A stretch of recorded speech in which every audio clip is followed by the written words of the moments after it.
महादेव महादेव महादेव महादेव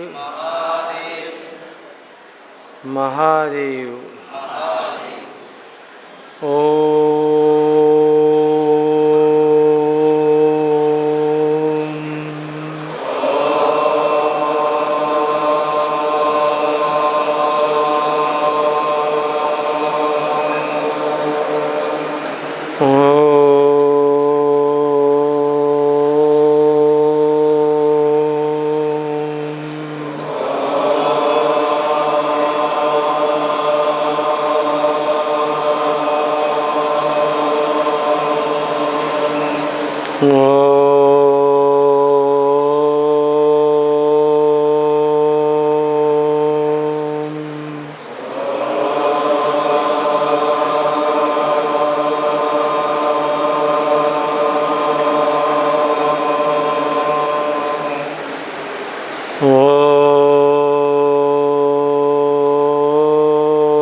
पूर्णमदः पूर्णमिदं पूर्णात् पूर्णमुदच्यते पूर्णस्य पूर्णमादाय पूर्णमेवावशिष्यते। ॐ शान्ति शान्ति शान्तिः। ॐ सहनाववतु सहनौ भुनक्तु सह वीर्यं करवावहै तेजस्विनावधीतमस्तु मा विद्विषावहै। ॐ शान्ति शान्ति शान्तिः। शिवे भक्तिः शिवे भक्तिः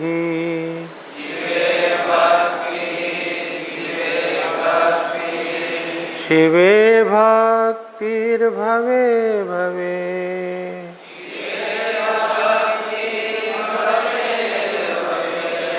अन्यथा शरणं नास्ति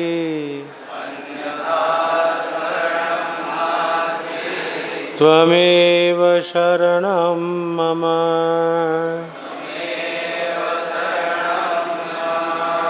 त्वमेव शरणं मम।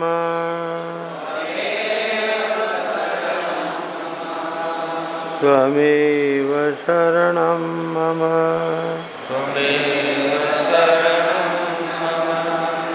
गुरुरादिरनादिश्च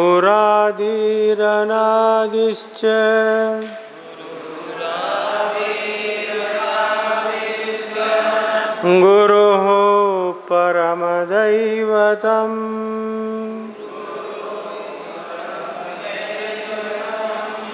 गुरोः परतरं नास्ति।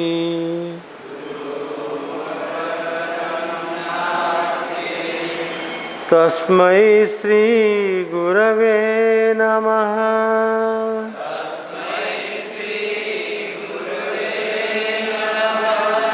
तस्मै श्री गुरवे नमः।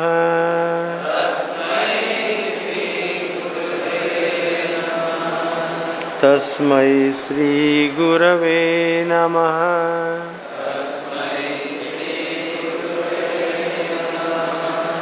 शिव शिव शंकर हर हर महादेव। शिव शिव शंकर हर हर महादेव। हरि हरि नारायण गोविंद वासुदेव। हरि हरि नारायण गोविंद वासुदेव।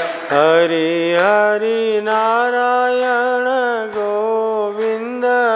વાસુદેવ. હરિ હરિ નારાયણ ગોવિંદ વાસુદેવ. હરિ હરિ નારાયણ ગોવિંદ વાસુદેવ. હરિ હરિ નારાયણ ગોવિંદ વાસુદેવ. શિવ શિવ શંકર હર હર મહાદેવ. શિવ શિવ શંકર હર હર મહાદેવ. ભાવ ભાવેશ્વર મહાદેવ. ભગવતી પીતાંબરા માત કી. બ્રહ્મલીન શ્રી સદગુરુદેવ સ્વામી અખંડાનંદજી મહારાજ. ઓમ નમઃ પાર્વતી પદે હર હર મહાદેવ. હરિ બોલ હરિ બોલ.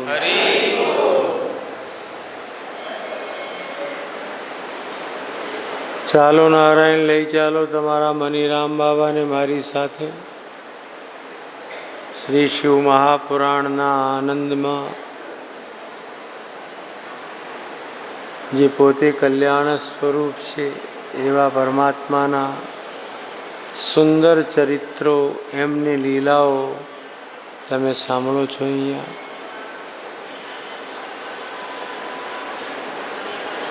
આજે બ્રહ્માજી મહારાજ નારદજીને જિજ્ઞાસા વ્યક્ત કરવાથી એમના પ્રશ્નોનો જવાબ આપે છે. ગઈકાલ સુધી પાર્વતી અને શિવનો દાર્શનિક જે સંવાદ હતો એ મેં તમને સંભળાવ્યું.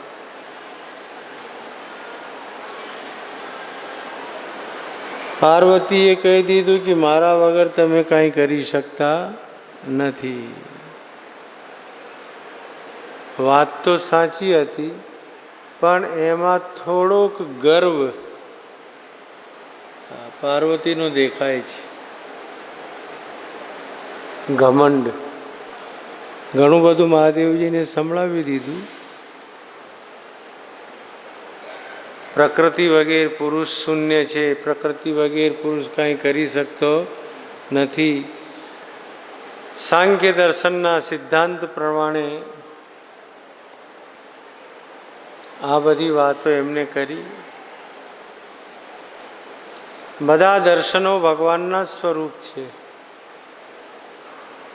ચાહે ન્યાય દર્શન હોય, વૈશેષિક દર્શન હોય, મીમાંસા દર્શન હોય, યોગ દર્શન હોય, વેદાંત દર્શન હોય, એ બધા જ દર્શન શાસ્ત્રો પરમાત્માના સ્વરૂપ છે. પરમાત્માને પ્રકટ કરવા માટે, દેખાવા માટે છે, બતાડવા માટે છે.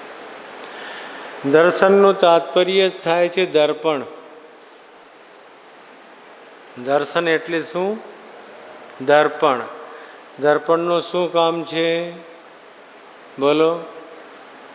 તમે જેવા છો તેવું એ પ્રકટ કરી દે છે. તમારા સ્વરૂપને, બાહ્ય સ્વરૂપને એ પ્રકટ કરી દે છે. કાળા હોય તો કાળા, ગોરા હોય તો ગોરા, જેવા બી તમે છો દર્પણ પ્રકટ કરી દે છે.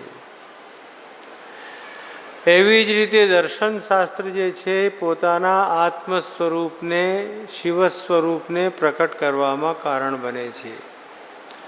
દૃશ્યતે અનેન ઇતિ દર્શનમ.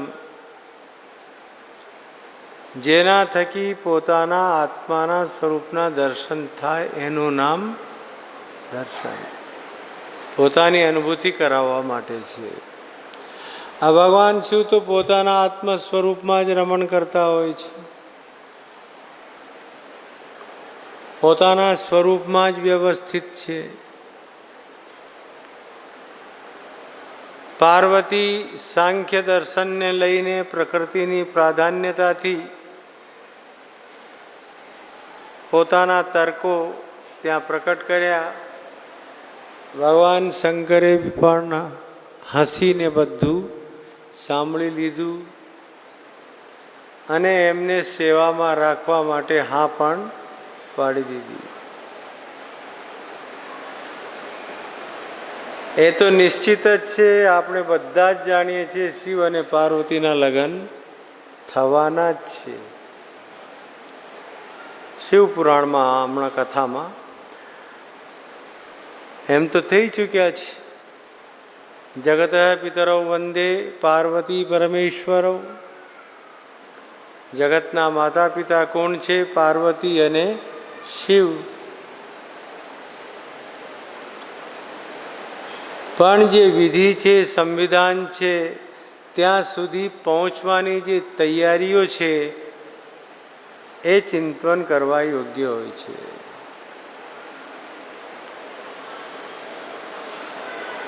શ્રી સદગુરુધામ દર્શન કરવા માટે, જોવા માટે ઘણા બધા લોકો આવે છે.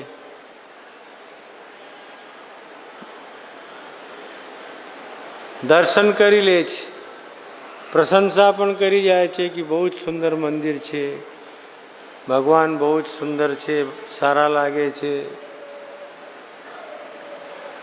બરાબર છે, પણ એના પાછળ શું કારણ છે એનો કોઈ ચિંતન કરતા નથી. કેવી પરિસ્થિતિઓમાં આ બધું થયું હશે એનો ચિંતન કોઈ કરતા નથી. શિવ અને પાર્વતીનો વિવાહ થયો છે આપણે બધા જાણીએ છીએ, પણ પાર્વતીએ કેટલા પાપડ બેલવા પડ્યા એનો કોઈ ચિંતન કરતો નથી. શિવ પુરાણ એનું ચિંતન આપે છે. શિવ તત્વ પાસે પહોંચવા માટે વ્યક્તિએ ઘણું બધું પ્રયત્ન કરવું પડે, તપ કરવું પડે, સાધના કરવી પડે. ભગવાન શિવ પાર્વતીની વાતો સાંભળીને હસી પડ્યા. એટલા માટે હસી પડ્યા કે પોતે વેદાંત તત્વના સ્વરૂપ છે, સાંખ્ય દર્શનથી ઉપર છે. સાંખ્ય દર્શન નિરક્ષીર વિવેક કરાવડાવે છે. સાંખ્ય દર્શન હંસનું કામ કરે છે, હંસનું કામ કરે છે. હંસ એટલે શું? દૂધ કા દૂધ, પાણી કા પાણી. એની જે ચોંચ છે એ ચોંચમાં કાંઈ એવું તત્વ ભગવાને લગાડી દીધું છે કે એ દૂધનું દૂધ ને પાણીનું પાણી કરી નાખે છે. એવી જ રીતે આ સાંખ્ય તત્વ છે, સાંખ્ય દર્શન છે, એ પ્રકૃતિ અને પુરુષનો વિવેક કરી બતાડે છે. સાંખ્ય દર્શન પ્રકૃતિ અને પુરુષ તત્વનો વિવેક આપે છે. પરંતુ વેદાંત દર્શન શું છે? માત્ર પ્રકૃતિ અને પુરુષનો વિવેક જ નથી કરાવતો, માયા અને બ્રહ્મ એની એકતા અને સાથે જ બ્રહ્મ જ એકમાત્ર કારણ છે જગતનું, એમ પ્રકટ કરવામાં આવે છે. એકમેવા દ્વિતીયમ બ્રહ્મ. એ બ્રહ્મ એક છે, અદ્વિતીય છે, અને એ શિવ તત્વ છે. એ શું છે? શિવ તત્વ છે. એટલે ભગવાન હસી પડ્યા કે કાંઈ વાંધો નહીં, તું તારી સાંખ્ય બુદ્ધિથી જે ચિંતન કરી રહી છે,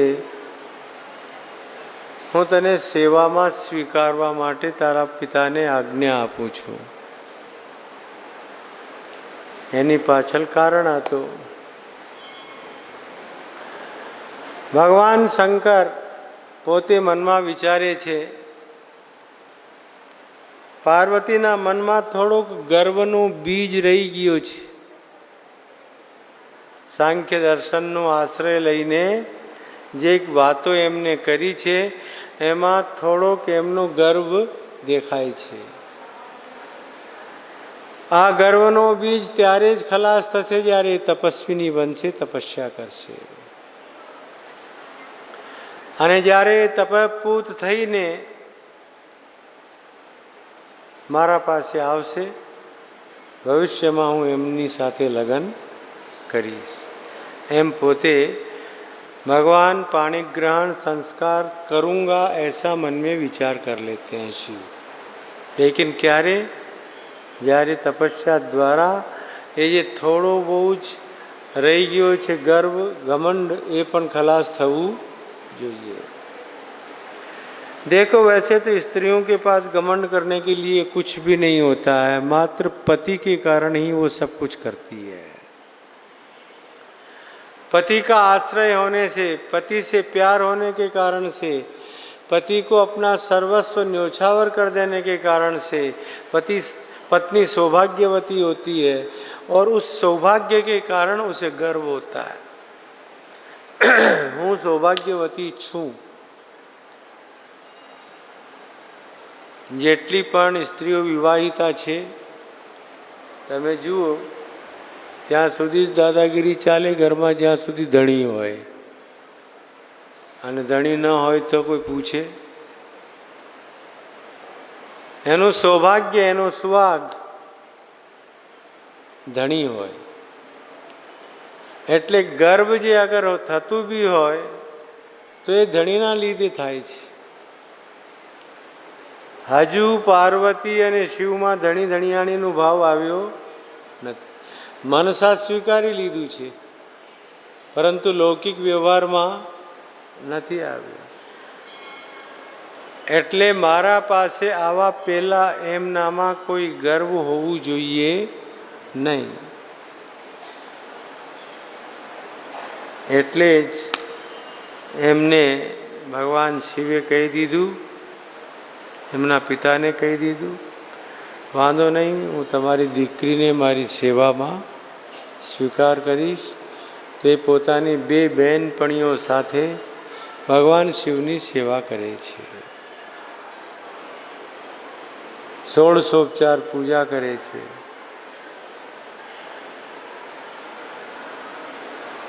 અને ત્યાં રોજ સવારે આવી જાય અને સાંજે પાછા ઘેરે વયા જાય।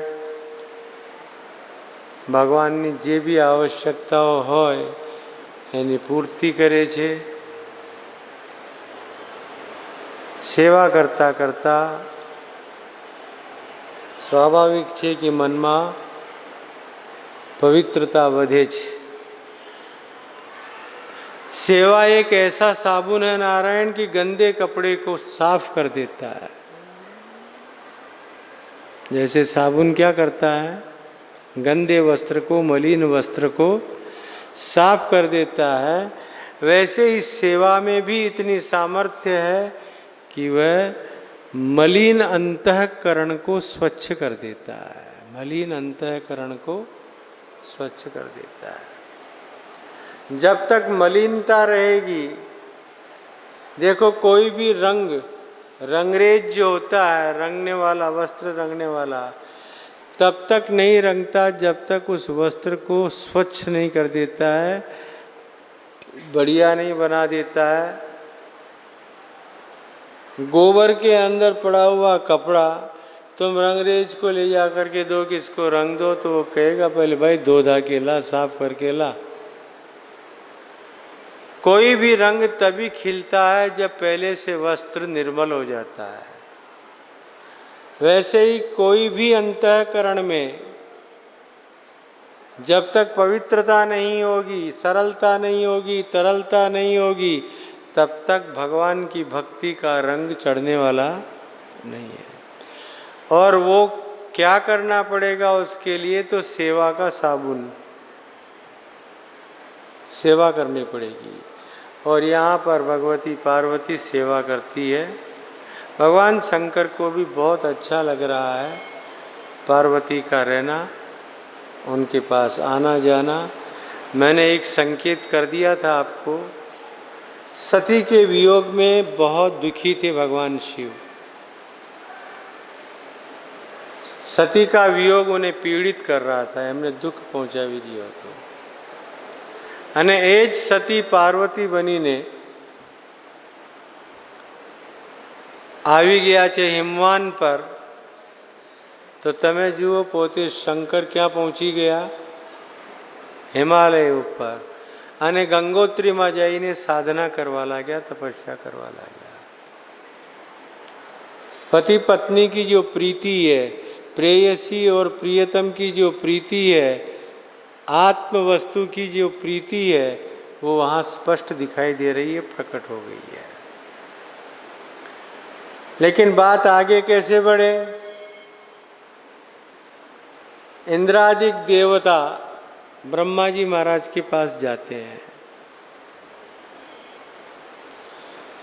और जाकर के उनसे प्रार्थना करते हुए कहते हैं, सूत जी महाराज कह रहे हैं शौनकादिक ऋषियों को, हे ऋषियों, इंद्रादिक देवताओं ने ब्रह्मा जी महाराज से प्रार्थना किया कि एक दुष्ट दैत्य बलवान होकर के और स्वर्ग के ऊपर आकर के अपना अधिग्रहण कर लेता है, स्वर्ग का सिंहासन प्राप्त कर लेता है. यहाँ एक बात और देखिएगा, देवी संपत्ति और आसुरी संपत्ति, इसमें टकराव हमेशा ही रहा है. दैवी संपत्ति में और आसुरी संपत्ति में टकराव हमेशा ही रहा है, आज भी है. जब कोई गलत काम होते हैं तो देखते हैं तो आप कह देते हैं ना कि ये राक्षसी है. उसकी उपमा किससे करते हो? राक्षस से की. आ मानस नहीं, आ तो राक्षस से, यानी आसुरी संपत्ति आ गई कि नहीं आ गई? और ये विवाद हमेशा से चला आ रहा और चलता रहेगा. उससे भगवान भी अछूते नहीं है, परमात्मा भी अछूता नहीं है.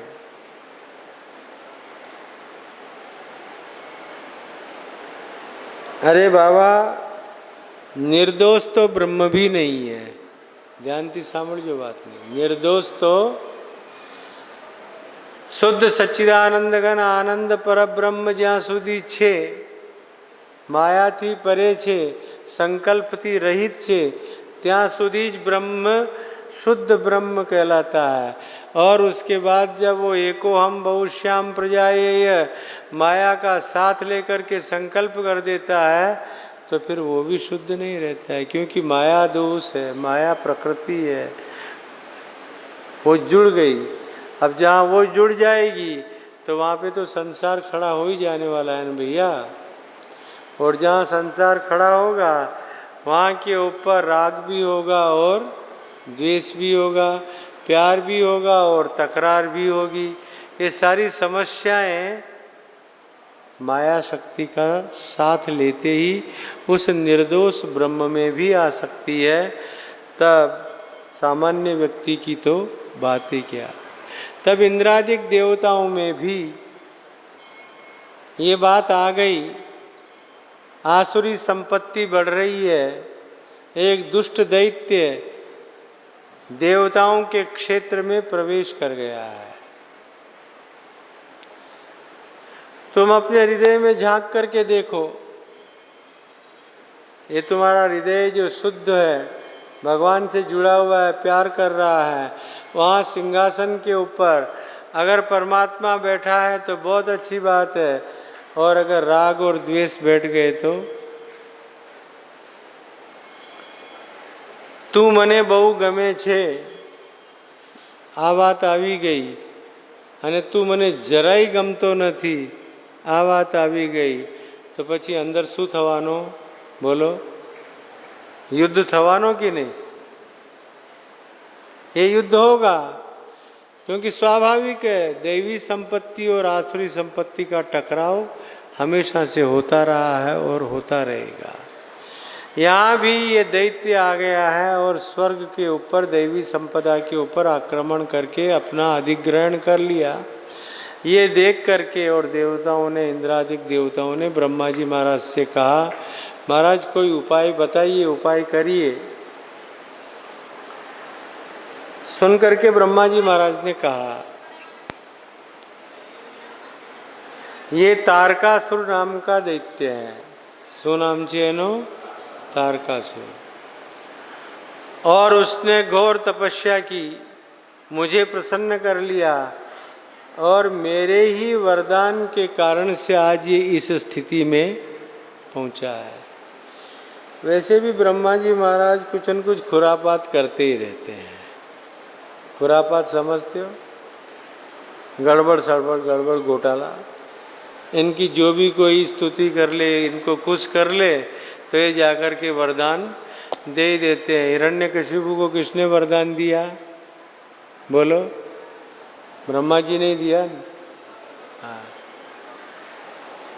इनकी थोड़ी स्तुति कर दिया, तप कर दिया, प्रसन्नता प्राप्त कर ली, तो पितामह प्रसन्न और कह देते हैं वरदान मांगो। फिर ये भी नहीं सोचते कि सामने वाला क्या मांगेगा और क्या नहीं। उसने जितेंद्रिय होकर के और बहुत अच्छी तरह से ब्रह्मा जी से वरदान प्राप्त करके और त्रिलोकी का राज्य अपने हाथ में ले लिया और बहुत अच्छे ढंग से वह शासन करने लगा। लेकिन उसमें देवताओं के साथ में बहुत विचित्र दुर्दशा हो रही है।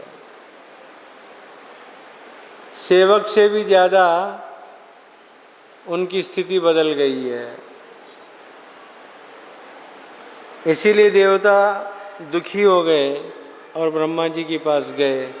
ब्रह्मा ने कहा, अब मुझे ही कोई रास्ता निकालना पड़ेगा, लेकिन मैं मार भी तो नहीं सकता उसको। एक बहुत अच्छी बात यहाँ बताइए नारायण, संसारियों को भी ग्रहण करने योग्य है ये बात। विष वृक्षोपि सम्मर्द्य स्वयं छेत्तुम असाम्प्रतम। જે ઝાડ તમે પોતાના હાથે લગાડ્યો હોય એને ક્યારેય પોતાના હાથે કાપવું જોઈએ નહીં, ભલે એ વિષનું ઝાડ હોય, ઝેરનું ही ઝાડ કેમ ન हो। जहर का वृक्ष अगर खुद के द्वारा भी लग गया हो तो उसे काटना उचित नहीं होता है। तब ये तारकासुर को मैंने ही वरदान दिया है, मेरे ही कारण से ये इस तरह से आगे बढ़ गया है, बहुत बड़े स्थान को प्राप्त कर लिया है, इसलिए अब इसे मैं तो समाप्त नहीं कर सकता हूँ। और मैं ही क्या, स्वयं नारायण उन्होंने भी अपने चक्र का इसके ऊपर प्रयोग किया, तो वो चक्र उसके गले का हार बन गया। जबकि चक्र क्या करता है? गला काट देता है। लेकिन तारकासुर के साथ तो ऐसी घटना घटी कि वो चक्र जाकर के क्या बन गया? गले का हार बन गया। स्वयं भगवान शिव भी नहीं हरा सकते। ऐसा वरदान ब्रह्मा ने दिया था। तो बोलते हैं ब्रह्मा जी कि या महाराज करेला कर्मो छे, महाराज કંઈક रास्तो विचारવું પડશે। अब एक ही मार्ग हो सकता है, ऊर्ध्व रेता भगवान शिव। भगवान शिव ऊर्ध्व रेता है, इसीलिए उनके चेहरे पर तेज है, उनके वीर्य का स्खलन नहीं होता और नहीं कर सकते, इसलिए वे उसे अपनी मूर्धा में ले जाते हैं षट चक्र विभेदन पूर्वक, इसलिए परम तेजस्वी हो जाते हैं। और इसीलिए उनको ऊर्ध्व रेता कहने में आता है। क्या बोलने में आता है? ऊर्ध्व रेता। अब ऐसे ऊर्ध्व रेता महान पुरुष के द्वारा, भगवान के द्वारा कोई संतति पैदा होगी अगर, वही इस दैत्य को समाप्त कर सकती है, बाकी किसी में ताकत नहीं है। और उस वीर्य को धारण करने की सामर्थ्य सामान्य किसी स्त्री में है भी नहीं, मात्र पार्वती ही उनकी एकमात्र योग्य अधिकारिणी है। इसलिए तुम सब भी जाओ, इस बात का प्रयत्न करो कि शिव और पार्वती का विवाह हो, उन दोनों में परस्पर ये भाव जागृत हो। इसलिए तुम्हें भी ये प्रयत्न करना है, मैं स्वयं भी ये प्रयत्न करूँगा। और तारकासुर को स्वर्ग से हटने के लिए मैं जाके समझाऊंगा, ब्रह्मा जी ने कहा। तब देवता लोग प्रणाम करके वहाँ से चले गए। ब्रह्मा जी महाराज तारकासुर के यहाँ आते हैं। तारकासुर को आकर के ब्रह्मा जी ने समझाया और कहा, हे असुर श्रेष्ठ, मैंने तुम्हें वरदान दिया था, लेकिन ये वरदान नहीं दिया था कि तुम स्वर्ग के ऊपर भी अपना अधिकार सिद्ध कर लो। इसलिए तुम यहाँ से जाओ, पृथ्वी के ऊपर ही शासन करो, और तुम्हारे शासन काल में स्वर्ग से भी अधिक श्रेष्ठ भोग पदार्थ तुमको पृथ्वी पर ही प्राप्त हो जाएंगे। तारकासुर को बुद्धि आ गई, समझ गया, वो मान लिया। ब्रह्मा जी ने कहा, तुम जाओ और शोणितपुर करके और नगर होगा, तुम वहीं शासन करो। वो शोणितपुर तुम्हारे द्वारा बहुत विख्यात होगा। ऐसा कहकर के और भगवान ब्रह्मा शिव और शिवा का स्मरण करते हुए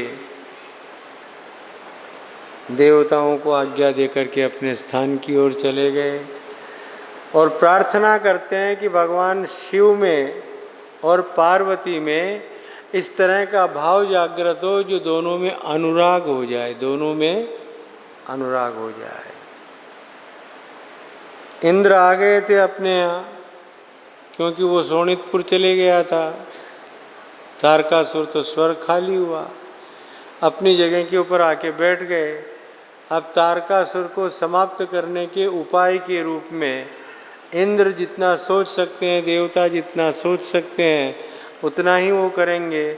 उन्होंने कामदेव को बुलाया और कामदेव से कहा, मित्र, इस समय तुम्हें हमारा साथ देना चाहिए। हम पर विपत्ति आई है, विपत्ति काल में साथ देना चाहिए। तुलसीदास जी महाराज ने यहाँ के ही श्लोक का अनुवाद किया है। ये दातुः परीक्षा दुर्भिक्षे रणे सूरस्य जायते आपत्काले तो मित्रस्य असक्तौ स्त्रीणां कुलस्य ही विनतेः संकटे प्राप्ते अवितस्थस्य परोक्षतः सुस्नेहस्य तथा तात नान्यथा सत्यमीरुतम्। हे तात, इस समय तुम ही हमारे लिए औषध रूप हो और हमारी मदद करो। हम तुम्हें अपना मित्र मानते हैं। दाता की जो परीक्षा है वो दुर्भिक्ष में होती है। दाता की परीक्षा कहाँ होती है? दुर्भिक्ष यानी अकाल, दुष्काल पड़ी गयो હોય, ખાવા માટે લોકોને ન મળતું હોય અને કોઈ સાધન સંપન્ન વ્યક્તિ છે એના પાસે બધું જ હોય, એ બધાના માટે પોતાના ખજાનાને ખોલી નાખે તો એ શ્રેષ્ઠ દાતા કહેવાય। दाता की परीक्षा दुर्भिक्ष काल में होती है, यानी अकाल पड़ता है तब होती है, दुष्काल पड़ता है तब होती है कि वो समाज के लिए अपना खजाना खोल दे। रणे सूरस्य जायते, और सूरवीर की जो परीक्षा है वो कहाँ होती है? तो सम्रांगण में, युद्ध भूमि में। घर में बैठ करके तो कोई भी सूरवीर हो सकता है भाई। गली में तो कुत्ता भी क्या होता है? शेर होता है। इससे क्या मतलब? सम्रांगण में जाओ और वहाँ के ऊपर अपना शौर्य दिखाओ तो ही सूरवीर की परीक्षा मानी जाती है। आपत्काले तो मित्रस्य, और विपत्ति काल में मित्र की परीक्षा होती है। जब कोई विपत्ति आ जाए किसी के ऊपर और मित्र अगर आके खड़ा हो जाता है तो एक मोरल सपोर्ट मिलता है। और अगर वह धनाढ्य है, धनवान है, तो आपकी मदद करेगा। वो मदद कोई उपकार के लिए नहीं करता है, मैत्री भाव के लिए करता है, तो वह सर्वश्रेष्ठ मित्र कहलाता है। इसलिए विपत्ति काल में किसकी परीक्षा होती है? मित्र की परीक्षा होती है। और स्त्रीणाम, और स्त्री की परीक्षा कब होती है? उसके कुल की, खानदानियत की कब परीक्षा होती है? जब पुरुष अशक्त हो जाता है। उस अशक्ति काल में भी स्त्री पुरुष का साथ न छोड़े, उसकी सेवा करना न छोड़े, तो समझना चाहिए ये लड़की, ये स्त्री कुलीन खानदान से आई हुई है। और देखो, जब किसी के ऊपर संकट आ जाए, विनते है संकटे प्राप्ते, विनय की परीक्षा कब होती है? जब किसी को संकट आ जाए। क्या हो जाता है? किसी आदमी पर जब संकट आता है ना, तो उसका घमंड गरीबी में और बढ़ जाता है। वो समझता तू मने शू समझे। अभिमान अपना दिखाने की कोशिश करता है। एक कहावत है ना, जब कुछ नहीं होता है ना, आदमी चांटा मार करके और गाल लाल कर लेता है। खुद के हाथ से खुद के गाल पे चांटा मार लेता है और कहता है देखो मैं कितना लाल लाल हूँ। मिर्जापुरी खावे सतवा बतावे पूड़ी, ऐसे लोग होते हैं किसी प्रदेश में। घर में खाने को कुछ हो या ना हो, सत्तू फाँक के रहते हो, लेकिन जब बाहर निकलेंगे और कोई पूछेगा केम छो, शू खादू, तो कैसे हलवा पूड़ी खाया। क्या खाया? हलवा पूड़ी खाया। कोई कहे कि दिखता नहीं है, बोला क्यों नहीं दिखता? एक गाल पे चांटा मार के उसको लाल लाल कर लिया। बोलो दिख रहा है कि नहीं? लाल लाल हो गया। हाँ। संकट काल में विनय नहीं छोड़ना चाहिए। विनते है संकटे प्राप्ते। और नारायण, आप किसको कितना प्रेम करते हैं, ये सामने बोल करके तो सभी प्रकट कर देते हैं, सुना भी देते हैं। हूँ तने जेटલું चाहूँ છું, कोई चाहवा वालों મળશે नहीं। તું મારો दोस्तार છે, એટલા માટે હું તારા માટે આ બધું કર્યું છે। આ सुनाने में भी तुम कोई कसर नहीं रखोगे। शिव पुराण कह रहा है परोक्ष में सत्य और उत्तम स्नेह की परीक्षा होती है। तुम कितना चाहते हो किसको, उसको बोल करके क्यों छोटा दिखाना चाहते हो, क्यों छोटा करना चाहते हो सामने वाले को। बोलो सुदामा को भगवान ने क्या दिया द्वारका से निकलते समय? बोलो, हाथ में कुछ पकड़ाया? જ્યારે દ્વારકાથી સુદામાજી મહારાજ નીકળે છે તો હાથમાં કાંઈ માલટાલ હતો નહીં ને? કેમ? भगवान ने कहा ये ब्राह्मण है, इसकी मुझे सहायता करनी है, सहयोग करना है, इसको नीचे नहीं दिखाना है। अगर मैं इसको कुछ भी दूंगा अभी तो उसको हाथ ऐसा करना पड़ेगा। और क्यों करके मित्र को हाथ अपना करना पड़े इस तरह से, मुझे जो भी करना है सीधा ही कर देना चाहिए। इसलिए साक्षात कृष्ण ने मदद कर दिया, और वो ऐसी मदद किया कि क्या नाम से पुरी बस गई, सुदामापुरी। सुदामापुरी बस गई। सुदामा तो खुद आश्चर्य में पड़ गया अपने नाम का बोर्ड देख करके कि वो कोई गलत जगह तो नहीं आई गई हो।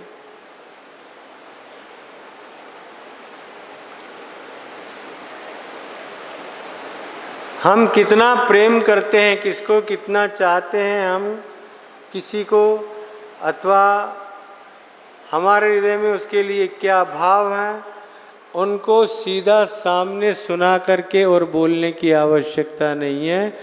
चुपचाप आप जाएं और उसकी मदद करें तो आपके स्नेह की, आपके भाव की परीक्षा हो जाएगी कि नहीं ये हमको कितना प्रेम करता है, कितना चाहता है। ये बात कामदेव को सुना रहे हैं देवराज इंद्र। तुलसीदास जी महाराज ने इसी का अनुवाद किया है रामचरितमानस में। आपतकाल परकीय चारी, धीरज धर्म मित्र अरु नारी। અહીંયાનું જ ટ્રાન્સલેશન છે। तो देखो कामदेव से कह रहे हैं इस समय हे मित्र, हम पर जो विपत्ति आई है, आज तुम्हारे अलावा हमारी और कोई मदद कर सकता नहीं। समस्त देवताओं का कार्य है ये, केवल एक मेरा नहीं, समष्टि के लिए तुमको करना है।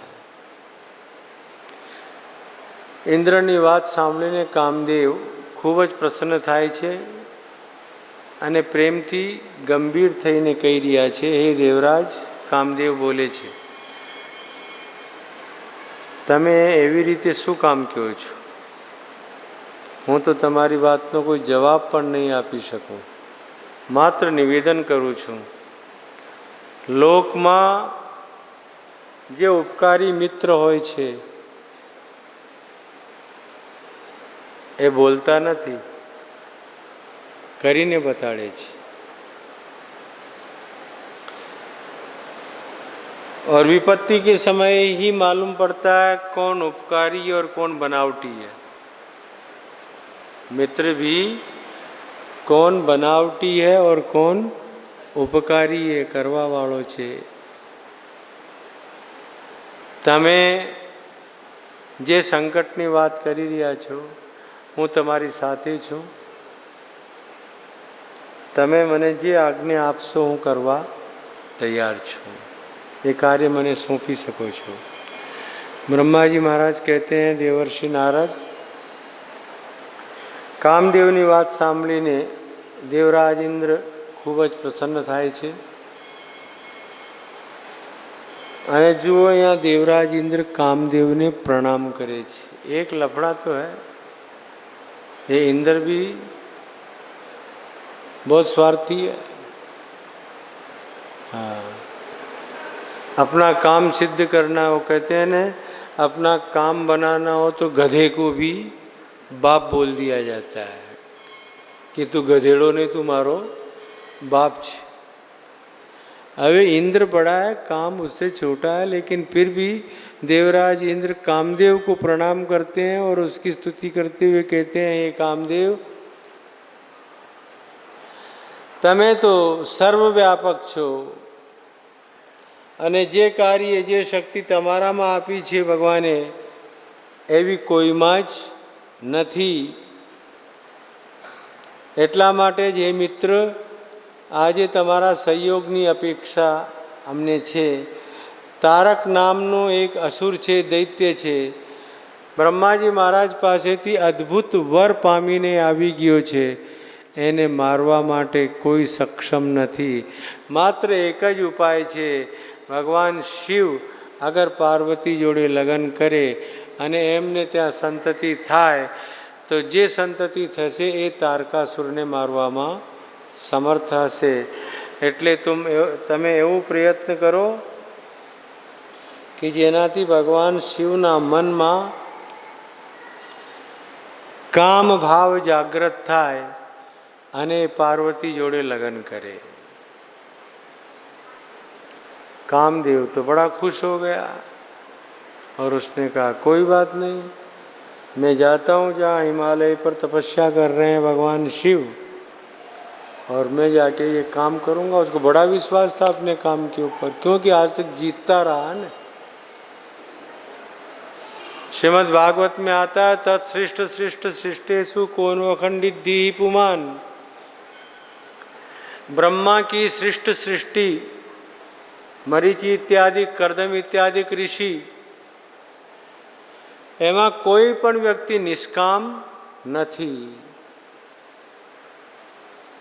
जो तमारा माँ बाप में काम आव्यु तो तमारी उत्पत्ति थई। हवे तमे कहो कि हूँ निष्काम बनी गयो छूँ, कोण मानशे? कामथी ज तो तमारी उत्पत्ति थई छे। એટલે જગતમાં નિષ્કામ કોઈ મળવાનું છે જ નહીં।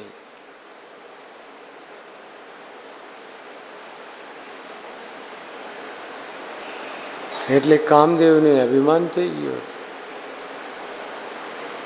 એને થઈ ગયો કે હા હું શંકર ઉપર વિજય પામી લઈશ અને એમનામાં કામ ભાવ જાગૃત કરીશ. आ गए कामदेव अपने मित्र वसंत ऋतु को लेकर के अपने आयुधों के साथ में. कामदेव के जो बाण है न और धनुष है वो दोनों ही पुष्पों के बने हुए हैं. किसके बने हैं? फूल पुष्पों के बने हुए हैं. इसलिए उसका नाम एक पुष्पधनवा भी है. कामदेव का एक नाम पुष्पधनवा है. पुष्पों का उसका धनुष, पुष्पों के ही उसके बाण. बोलो, बड़े बड़े शस्त्रों के द्वारा आदमी घायल होकर के ठीक हो जाता है, लेकिन इस पुष्प धनवा के पुष्प के बाणों से घायल हुआ आदमी जिंदगी भर ठीक नहीं होता है. તમે પોતે વિચાર કરીને જુઓ. બધા એક્સિડેન્ટોમાં બચવાની શક્યતા હોય છે. દુનિયામાં જેટલા બી એક્સિડેન્ટો હોય એમાં બચવાની શક્યતા હોય છે, પણ એક એક્સિડેન્ટ એવું છે કે તેનાથી કોઈ બચી શકતો નથી. એ કયો? તો ધ્યાન આપો, नजरों का एक्सीडेंट. देखो, ये आँख बहुत खतरनाक वस्तु है, बहुत अच्छी वस्तु है. कहते हैं आँख आ गई. बोलो, किसी को पसंद है? आँख का आना पसंद है? बोलो न जोर से. आँख आ गई यानी बीमारी आ गई ना, उसमें लाल लाल हो जाती है. लोग चश्मा लगा के बैठ जाते हैं, सामने देखते नहीं, दूसरे को चेपी रोग है ना, उसको लग जाएगी. बोला आँख आ गई, नहीं अच्छी बात हुई. बोला आँख चली गई, बोलो अच्छा लगेगा? आँख का आना बुरा, आँख का जाना बुरा. बोला आँख उठ गई, आँख उठ गई. बाप रे बाप, गुस्सा जब आता है, जब देखो कैसे आँख उठ जाती है. या यूँ समझो आँख बाहर आ गई उठ करके, अच्छी लगेगी? नहीं नहीं. आँख बैठ गई, ખાડો પડી ગયો અહીંયા આંખમાં, સારું લાગશે? आँख का आना बुरा, आँख का जाना बुरा, आँख का उठना बुरा, आँख का बैठना बुरा. अच्छा, इन सब से इलाज हो सकता है, लेकिन जो खतरनाक काम है वो है आँख का लड़ना. बोला इसकी आँख लड़ गई. एक पुरानी मूवी का गीत आया करता था, आंखों ही आंखों में इशारा हो गया, बैठे बैठे जीने का सहारा हो गया. आंखों ही आंखों में इशारा हो गया और बैठे बैठे जीने का सहारा हो गया. वो जीने का सहारा हुआ है, क्या हुआ वो तो लगन पछी खबर पड़े. तो आँख का लड़ना बुरा.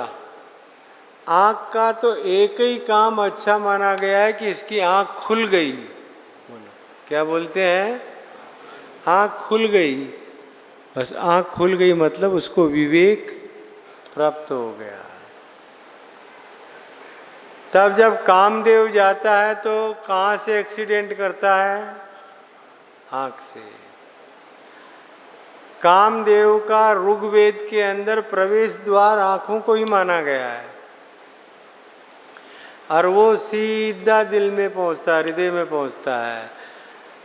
और वो जो एक्सीडेंट है वो फिर जिंदगी भर रहता है, जिंदगी भर रहता है. और रह रहा है, इसलिए बड़ा खुश है, वो सबको जीत लेता है. तो सोचा चलो महादेव के ऊपर भी मेरा प्रभाव दिखा दूं. भगवान शिव तो समाधि में बैठे हुए थे. अब क्या होता है, कामदेव ने जब अपना प्रभाव दिखाना शुरू किया और अपने अमोघ शस्त्रों को चलाना शुरू किया, पंच सहायक 5 ही बाण है उसके पास, उनमें से एक एक करके वो चलाने लगा. भगवान चिंतन करने लगे, मुझ में ये परिवर्तन क्यों आ रहा है, और ये समाधि में पार्वती पार्वती क्यों दिख रही है।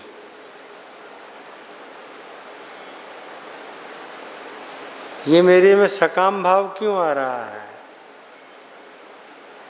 बहुत चिंतन करके और आँख खोली, आजू बाजू के वातावरण की ओर दृष्टिपात किया, तो सामने ही कामदेव धनुष लेकर के और खड़ा है और बाण का प्रयोग कर रहा है। ये देखते ही महादेव को क्रोध आया और यहाँ से तृतीय नेत्र खुलता है, इसमें से अग्नि निकलती है और वो आग सीधी ही जाकर के कामदेव को भस्म कर देती है।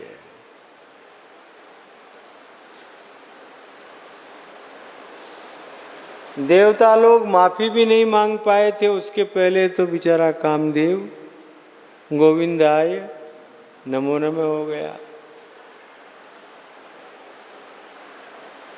सबसे ज्यादा दुख रति को हुआ। रति कौन है? कामदेव की पत्नी है। उसे बहुत दुख हुआ कि इन देवताओं ने मेरे पति को चढ़ा करके और महादेव के पास भेज दिया, और महादेव ने क्रोधित होकर के मेरे पति को समाप्त कर दिया। बहुत विलाप किया है, यहाँ पर रति ने बहुत विलाप किया है। तब देवता लोग भगवान शंकर के पास जाते हैं और प्रभु से प्रार्थना करते हैं, इसमें हे मृत्युंजय कामदेव का कोई दोष नहीं है, आप उसे क्षमा कीजिए।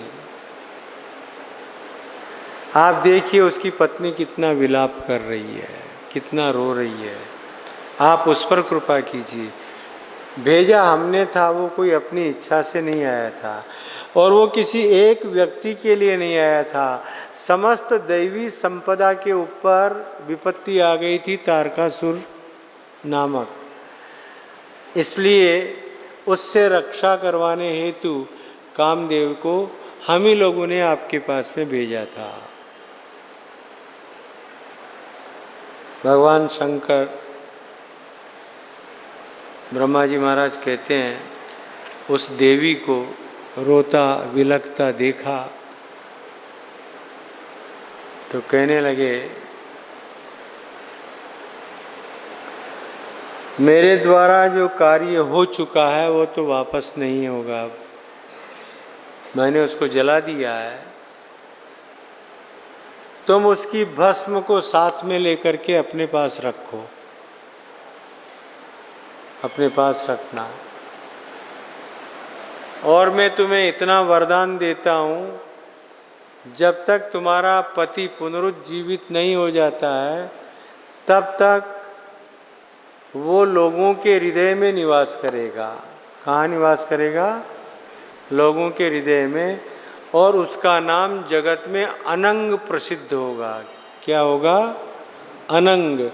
अनंग का मतलब अंग नहीं होगा, शरीर नहीं होगा, लेकिन फिर भी लोगों के ऊपर उसका प्रभाव निश्चित रूप से देखा जा सकेगा, और वो तुम स्वयं भी उसके सानिध्य का अनुभव कर सकोगी। कालांतर में कृष्णावतार होगा, वहाँ के ऊपर भगवती रुक्मिणी के साथ में कृष्ण का विवाह होगा। वहीं तुम्हारा जो पुत्र है, मैं तुमको वरदान देता हूँ कि वो प्रद्युम्न के रूप में जन्म लेकर के आएगा, और तुम प्रतीक्षा करो शंबरासुर के यहाँ पर, क्योंकि शंबर आएगा, प्रद्युम्न को उठा करके पानी में फेंक देगा समुद्र में, वो तुम्हारे पास पहुंच जाएंगे जिस किसी प्रकार से, और फिर तुम लोग शंबर को समाप्त करके वापस अपने स्थान के ऊपर आ जाओगे। तब तक तुम्हें प्रतीक्षा करनी पड़ेगी, तब तक तुम्हें प्रतीक्षा करनी पड़ेगी। और हे देवताओं, तुम्हारी बात भी मेरी समझ में आ गई है, इसलिए चिंता न करो, मैं कामदेव को भी पुनरुज्जीवित करता हूँ हृदयों के अंदर, और समय आने के ऊपर तुम्हारा प्रयत्न सार्थक होगा। ये मैं प्रसन्नता पूर्वक तुमको कह रहा हूँ। लेकिन वो जो अग्नि प्रकट हुई थी नारायण, किसको जलाने के लिए? कामदेव को। वो इतनी भयंकर लगी, इतनी भयंकर लगी कि चारों तरफ जलाने लग गई सबको। तो ब्रह्मा जी महाराज के पास सब आए और कहने लगे ये तो बहुत भयंकर कांड हो गया, केवल कामदेव को जला के शांत हो जाती तो बात अलग है, लेकिन तो चारों ओर फैलती जा रही है आग। तब ब्रह्मा जी महाराज ने कहा चिंता न करो, मैं उपाय करता हूँ। उस अग्नि के पास में ब्रह्मा जी महाराज जाते हैं और उस अग्नि को एक घोड़े के रूप में प्रकट कर देते हैं, समेट लेते हैं एक जगह। उस घोड़े के मुंह से अग्नि की ज्वाला निकल रही है, इसीलिए नारायण इसका नाम पड़ा बड़वा नल। क्या नाम पड़ा?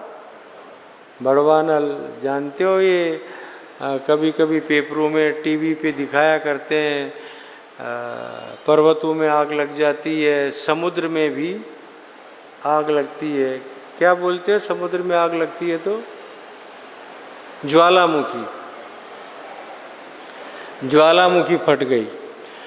ये हुआ क्या था नारायण?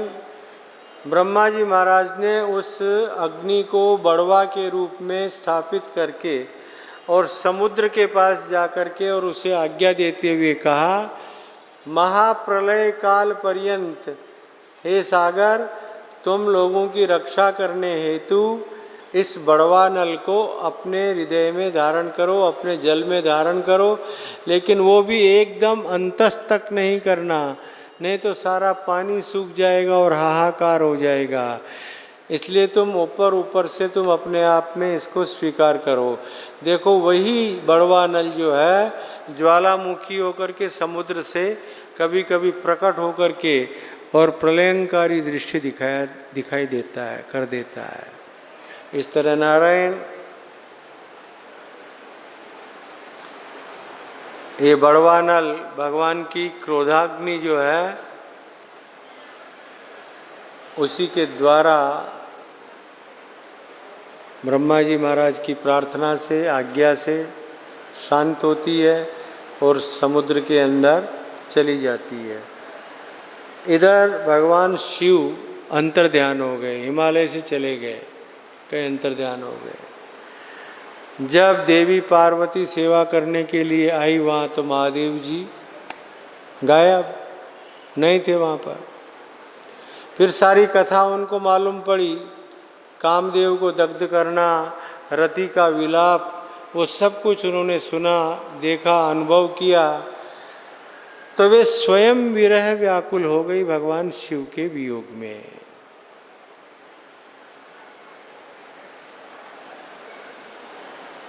बहुत विलाप करती हैं वो भी। हिमालय आकर के अपनी पुत्री को सांत्वना देते हैं। उस समय देवर्षि नारद उनके सामने प्रकट होते हैं और कहते हैं, देवी भगवान शिव अवश्य तुमको मिलेंगे, उनके साथ तुम्हारा विवाह भी होगा, लेकिन जब तक तुम तपस्या नहीं करोगी तब तक वो तुम्हारे सामने प्रकट नहीं होंगे। पार्वती ने कहा कि मैं किस तरह से तप करूं, कौन सी मंत्र साधना करूं, हे देवर्षि आप कृपा करके बताइए।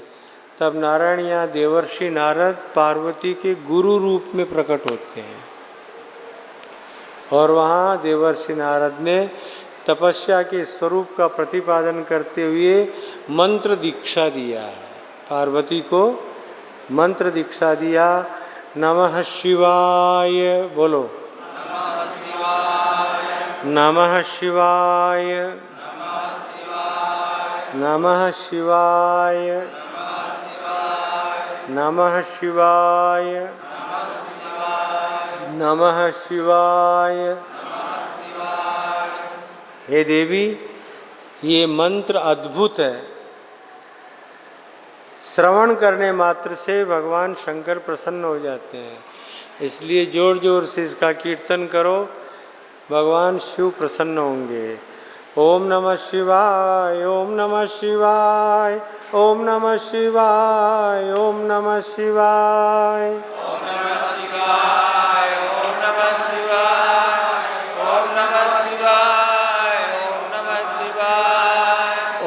नमः शिवाय, ओम नमः शिवाय, ओम नमः शिवाय, ओम नमः शिवाय। ओम नमः शिवाय, ओम नमः शिवाय, ओम नमः शिवाय, ओम नमः शिवाय। देवी, इस मंत्र का जितना तुम जाप करोगी, भगवान शिव तुम पर प्रसन्न होंगे और एक दिन तुम्हारी आंखों के सामने वे प्रकट होंगे। हे देवी, तुम इसका जप करो। जपात सिद्धिर, जपात सिद्धिर, जपात सिद्धि। जप करने से सिद्धि प्राप्त होती है, जप करने से सिद्धि प्राप्त होती है। इसलिए नारायण जितना जप कर सको करो। देखो, न इसमें होम आहुति की झंझट, न कोई और यज्ञशाला बनाने की झंझट, कोई लफड़ा ही नहीं। दूसरा खाली बोलने का है नमः शिवाय। क्या बोलना है? नमः शिवाय। शिवे शिवा, शिवे शिवा, शिवे शिवा। बोलो, शिवे शिवा, शिवे शिवा, शिवे शिवा। तब तुम शौचादिक नियमों का, यम नियम, आसन, प्राणायाम, प्रत्याहार आदिकों का पालन करते हुए बैठ कर के एकांत प्रदेश में भगवान शंकर की प्राप्ति का लक्ष्य लेके, उद्देश्य करके, और तुम इस मंत्र का जप करोगी तो भगवान शिव निश्चित रूप से तुमको मनोवांछित वरदान भी देंगे और तुम्हें पति रूप से भी वे प्राप्त होंगे। ऐसा कह करके और देवर्षि नारद वहाँ से प्रस्थान कर देते हैं और भगवती अब तपस्या करने की तैयारी कर रही है और भयंकर तप करेगी, कठोर तप करेगी। वो कैसे तप करेगी ये बात मैं आपको कल सुनाऊंगा। आज तो मेरा समय हो गया, 1 घंटा पूरा हो गया। आप देख लो घड़ी, 1 घंटा पूरा हुआ है। 1 घंटा से ज़्यादा मैं बोलता नहीं हूँ। इसलिए अब कल हम लोग मिलेंगे और पार्वती की तप की चर्चा करेंगे, आगे की चर्चा करेंगे। ओम पूर्णमद पूर्णमिदं पूर्णात् पूर्णमुदच्यते पूर्णमादाय पूर्णमेवावशिष्यते। ओम शांति शांति शांति। बाबूभाई, કેટલા દિવસ બાકી? 5 દિવસ નહીં,